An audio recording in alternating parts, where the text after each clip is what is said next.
This is Kenyan Media TV from Toronto, Ontario, Canada.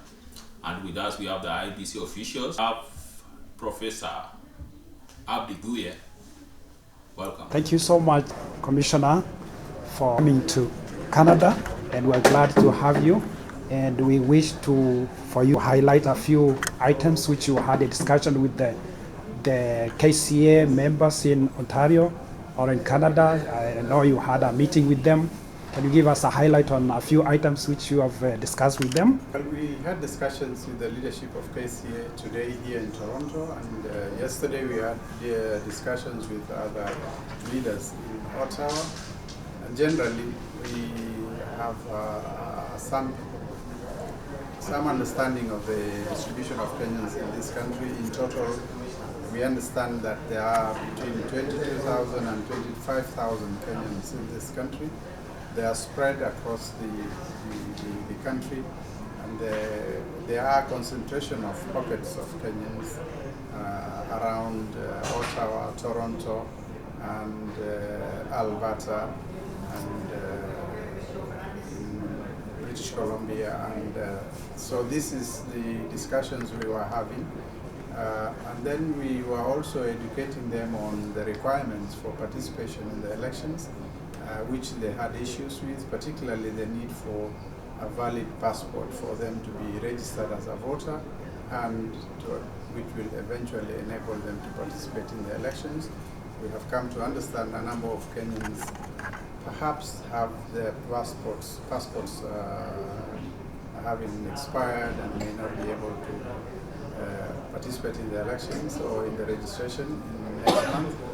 But we were with the officials from the embassy, and this is a challenge that probably they will address going forward. And our intention is that as soon as they are able to get the appropriate documentations, we proceed with the process. And the most important thing is that, first of all, let's secure Canada as a voting place for Kenyans here. And going forward, we will be able to improve on the challenges that may come about. I think the most important is to have the operationalization of this place as a voting country. A team of staff from the Independent Electoral and Boundaries Commission of Kenya on a mission to see the suitability of having elections for Kenyans in Canada in the coming 2022 general elections. And we are a team of 5. We started our engagements in Ottawa, where we engaged the embassy officials and also had discussions with diaspora leaders in and around Ottawa. Today we arrived in Ontario, and we had a fruitful discussion with the leadership of Kenyans here in Toronto, mainly the officials of Kenya-Canadian Association officials, and we explained to them the Commission's decision to allow Kenyans living in Canada to participate in the upcoming general elections, which is slated for August 2022. And from here we will be going to Vancouver to engage also Kenyans in that part of the country.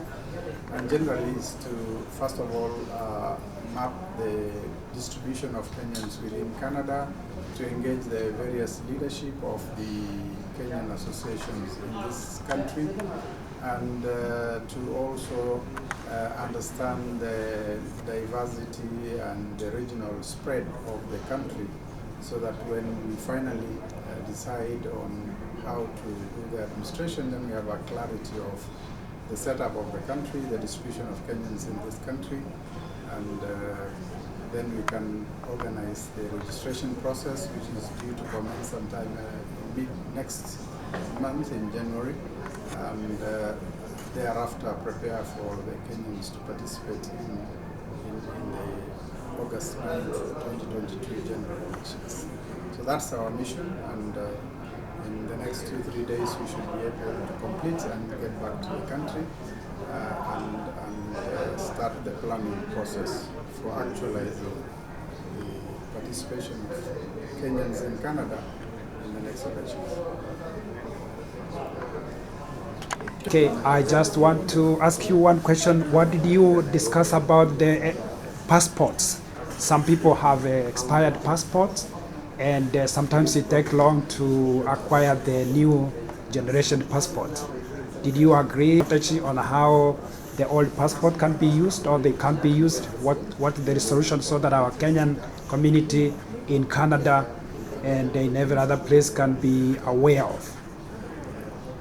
I think the relevant documents that are required for one to participate in elections is specified in our electoral laws, and the laws talk about a valid Kenyan passport for Kenyans in diaspora to participate in elections, not just in Canada but in across all the countries that we have identified.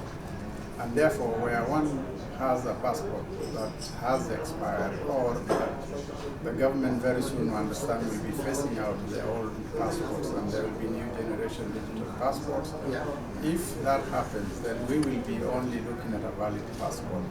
And if Kenyans do not have a valid passport, then the Commission does not have the mechanism for them to be issued with passports, but we can only request the embassy officials to address that particular challenge and see how they can avail the necessary documents for the Commission to register the citizens here as voters.